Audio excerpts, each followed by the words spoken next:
और शंघाई सहयोग संगठन शिखर सम्मेलन उज्बेकिस्तान में शुरू हो चुका है। शिखर सम्मेलन की शुरुआत में प्रधानमंत्री नरेंद्र मोदी ने चीन के राष्ट्रपति शी जिनपिंग, रूस के राष्ट्रपति व्लादिमीर पुतिन, पाकिस्तान के पीएम शहबाज शरीफ के अलावा तमाम जो नेता विश्व से पहुंचे थे उन सब के साथ उन्होंने हाथ मिला और फोटो खिंचवाई। इससे पहले प्रधानमंत्री नरेंद्र मोदी ने उज्बेकिस्तान के अपने समकक्ष शवकत येव से मुलाकात की।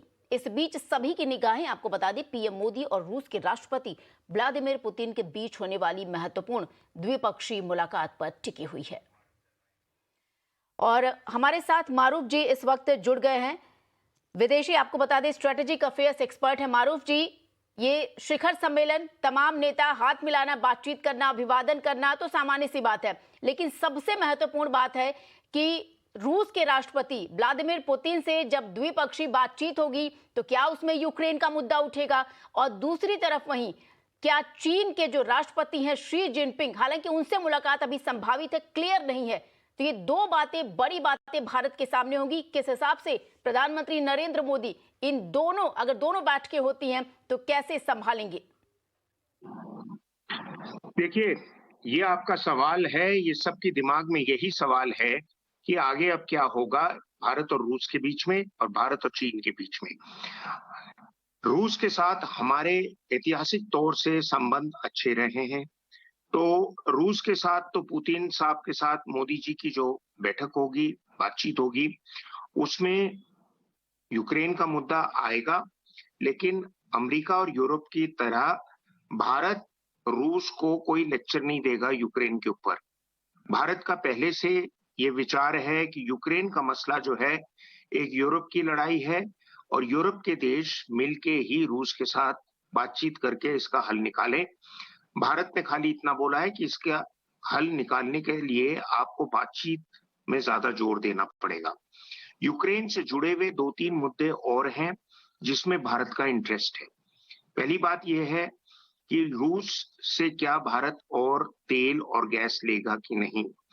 ये संभव है कि भारत का जो रूस के साथ तेल और गैस का जो ट्रेड है वो बढ़ेगा, क्योंकि खास कर अब कई एक देश जो हैं वो अरब देशों के ऊपर ज्यादा दो जोर लगाएंगे गैस और तेल के लिए, क्योंकि यूरोप के जितने भी देश थे जिनका रूस के ऊपर 40 से 60% जोर था कि हमें तेल गैस आप देते रहें, ये लड़ाई के बाद अब वो उनका नजरिया मिडिल ईस्ट के ऊपर जाएगा।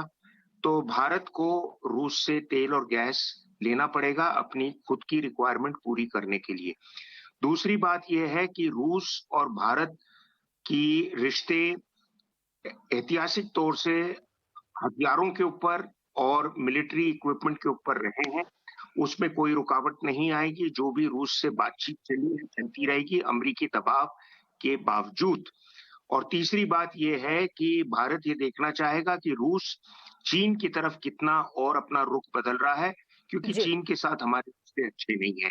और जो आपका सवाल चीन का है, चाहे मोदी जी की शी जिनपिंग के साथ मुलाकात हो या ना हो, चीन के साथ जो हमारा मसला टिका हुआ है वो अक्साई चीन के ऊपर है, जहां पे चीन सन 1950-55 से बैठा हुआ है और अभी 2 साल से उसने और एलएसी के ऊपर अपना रौब दबाने की कोशिश की, जिसका जवाब भारत ने दिया है।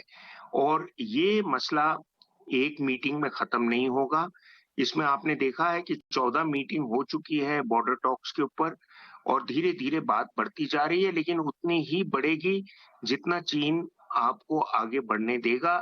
चीन का विचार ये है कि उस इलाके को इस्तेमाल करके और डेप्सांग प्लेन जो हॉट स्प्रिंग से ऊपर है, जहां पे अभी विड्रॉल हुआ है, वो इलाका वो छोड़ना नहीं चाहता, क्योंकि वहां से वो भारत की जम्मू कश्मीर और लद्दाख और सियाचिन से ऊपर जो जगह पाकिस्तान ने जो चीन को दे रखी है सन 1963 से, वहां तक वो कैसे मिलाप करे अपनी सेना का। अक्साई चीन से उस इलाके का मिलाप करने से उसका लंबा चौड़ा 1800 किलोमीटर का जो चक्कर है जो घूम के जाना पड़ता है, वो उसे कम करने की कोशिश में है और उस पूरे इलाके को कब्जा करके वहां से पानी और बर्फ को पिघलाकर वो एनर्जी बनाना चाहता है और सिलिकॉन वेफर बनाना चाहता है। तीसरी बात, सबसे बड़ी बात ये है कि भारत का देखना पड़ेगा कहाँ तक बातचीत बढ़ेगी ईरान के साथ। ईरान एक देश है जिसके साथ भारत के रिश्ते अच्छे रहे हैं। ईरान भारत को तेल बेचना चाहता है। अमेरिका ने रुकावट लगा के और कई एक चीजों की वजह से हमारे रिश्ते ईरान के साथ बिगाड़ रखे हैं। लेकिन ईरान से हमको ज्यादा फायदा है रिश्ते बना के और तेल और वहां के इलाकों को इस्तेमाल करके आगे सेंट्रल एशिया के देशों में व्यापार करने के लिए जो भारत ने चाबहार पोर्ट बनाया है, बंदर अब्बास से रास्ते जाते हैं, वो आगे रेल लाइन और रोड लाइन आगे तक जाएगी। तो भारत अफगानिस्तान की भी मदद कर सकता है और आगे सेंट्रल एशिया की मदद कर सकता है और रूस से डायरेक्ट व्यापार कर सकता है लैंड रूट से, जिसे कहते हैं नॉर्थ साउथ कॉरिडोर। तो ये 3 चीजें बहुत जरूरी हैं और मेरे ख्याल से मोदी साहब जो रशिया के साथ बातचीत होगी और ईरान के साथ बातचीत होगी, उसमें हमें ज़्यादा उम्मीद रखनी चाहिए कि क्या निकल के आएगा। चीन के साथ हाथ मिलाएँ या ना मिलाएँ, चीन अक्सर चीन का इलाका नहीं छोड़ेगा। जी, मारूफ जी, आपका बहुत-बहुत शुक्रिया हमारे साथ बातचीत करने के लिए। तो सभी की निगाहें क्या विश्व स्तर के नेता हों, आपको बता दें, चाहे एक आम इंसान हो, इस शिखर सम्मेलन में क्या कुछ होने वाला है, किस तरीके से नई रणनीति भारत अपनाएगा, चीन के राष्ट्रपति से मुलाकात के दौरान क्या कुछ बातें होंगी, वहीं पर द्विपक्षीय बातचीत दो पहले से निर्धारित है रूसी राष्ट्रपति व्लादिमीर पुतिन से, उन सब का निर्णय क्या कुछ होगा, सबकी निगाहें इसी पर टिकी हुई हैं।